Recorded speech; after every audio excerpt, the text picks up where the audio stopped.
2 portions of Armour All qualifying, followed by 2 energised sprint races to come. Looking forward to seeing the cars in these tiny qualifying windows at their maximum after learning a whole bunch of things yesterday. Waters on the charge here. Van Gisbergen's done a very fast time in the middle sector, and so has Di Pasquale. So at the top end of town, it's the usual pressure. First indicative number here is a 49.2 for Cam Waters. Courtney's done a 9.2. 8.7 Van Gisbergen. 8.8 Di Pasquale. 8.8 Thomas Randall. So Thomas Randall's actually done a number that's been able to jump his teammate Cam Waters. We're not worried about the 10 today because we haven't got a top 10 shootout. There's a little bit of a kerfuffle here. Van Gisbergen, was that Percat or Mostert? It was Mostert, yes. So there was a little bit of gamesmanship going on the run to turn 13 when we picked up Van Gisbergen with Mostert. This will determine the grid for the first of the 2 races for us today. Van Gisbergen currently on the pole from Anton Di Pasquale. Randall, who's featured here previously, is up in 3rd. Here's the checkered flag. Who gets across it? I think Jake Kostecki missed out just then in getting across.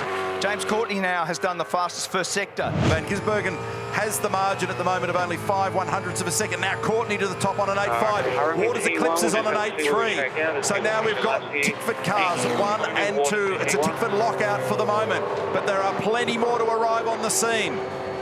Mostert just moved up into 6th position. Van Gisbergen to position number 2. His lap is done. Feeney up into position number 7.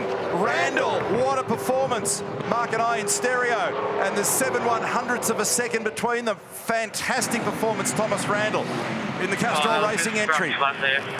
Tickford still 1 and 2. Is there anybody left on our tracker here? Are we done and dusted, or has Waters got the job done one more time? Anton, maybe. Bryce Will forward Davison in the Middies electrical entry. He's just moved up into 9th position. But I think it's done and dusted. We've got Will, maybe. Will Davison in the background on our tracking, but I don't think there's any numbers there to celebrate. So nice work. Well done, everybody. Monster Energy Racing, Tickford, and well done to Cam Waters and Sam Potter, his engineer. You can see team owner Rod Nash there in the background. Fine performance for him, and moves his 22 tally on to 6 Armour All poles. The best way to start the day alongside your teammate. The interesting thing there is you've got Van Gisbergen in position 3 and Courtney in alongside him on the 2nd row of the grid. 3 of the Tickford cars in the top 4 vehicles. Then Di Pasquale, Mostert, Feeney, Winterbottom, Fullwood and Holdsworth. So quite mixed up, Mark. And then Will Brown next in the queue. Heimgartner, who yesterday complained in the race of too much understeer, followed by Reynolds, Percat, Kostecki, Best, Piffer, Boys, Golding, LeBrock, then Pye, Hazelwood, Davison. Yeah. That's a big question mark today. So after a breath, a chance to have a think about what they may want to change coming into this one. We do it all again now for our final race this afternoon. Let's get back downstairs with Garth. Just a little comment as to the differential in speed for what we saw from Zach Pesk's pole yesterday with a 47.81 to Cam Waters' 48.34 in that session. The general consensus up and down pit lane is the cars are cold. So when the cars are cold, the front uprights are cold, the rear uprights are cold, the transaxle's cold. There's a lot more drag in a straight line. Straight line performance is down. And so cold cars mean slower. So I expect the lap time to go up.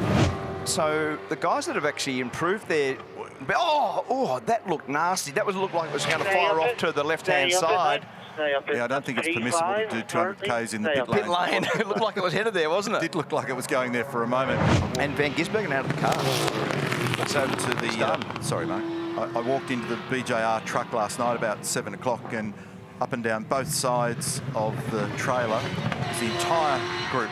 They're running 4 cars down there, and there's just an enormous amount of work going on, and they're all sitting there going car by car, detailing strengths and weaknesses, going through performance, long into the evening, each of them explaining to the other where they were doing well, what they needed to improve, and obviously we can't eavesdrop and repeat too much of it, but it was an interesting thing just to witness for a minute or 2. And then they start aiming at each other, which is never good. Race control's right next to the commentary box, and they take a dim view of any of that stuff. Oh. Okay. And in yesterday's race, came home in 13th position. Where did he drop in then, Mark? Up 16th. Into 16th position on a 48.08. Brock Feeney now on screen. And Brock is in 7th position. Personal best times for him in the first 2 sectors. Could be on for an improvement. There was no gain in the mid-sector by Waters meantime, but only 1/10 away from his own personal best in this session. So he might, if he gets the 3rd sector together, find some tiny improvement to further lower the 48.3, but right now he's on the provisional Armour All pole. Waters over Di Pasquale. Feeney jumps up onto the 2nd row now with a 48.5. He's only 0.17 of a second behind. Remember, he had some testing here in the recent past, which helped the cause as a rookie. Randall gets it up into 8th spot, up 12 positions, and it was a 48.3 by Waters. He was only 3/100ths of a second slower than his own best earlier in the session. Which tells me that he probably didn't quite have the tyre quality. He made some small gains, but not enough in the end to move the mark. So at the moment, it's Waters and Di Pasquale, Mustang 1 and 2. Van Gisbergen will start from position number 3 if things stay as they are. And then his teammate, Brock Feeney, alongside. And that is done and dusted. I had to look at the tracker there to make sure that I didn't go off too quickly here. So well done, Cam. Congratulations. Another Armour All pole position. This one by the monstrous margin of 3/100ths of a second. Yeah, very close, isn't it? Another Mustang front row, and this is now, what, the 11th Mustang pole position in a row. Sam Potter there looking at squiggly lines to determine where the gains and losses are for Cam Waters there. There wasn't a lot of guys that actually improved in that last run, was there? So there was really only James Courtney, Brock Feeney, and Thomas Randall, who really made a significant gain in that last little piece. And as a result of the 2 pole positions today, Cam Waters has more of them now than any other driver in the 22 Repco Supercars Championship season. He's got 7 to his name. That's a fine performance, and it bumps his career tally along to 16. So congratulations, that was a fine performance.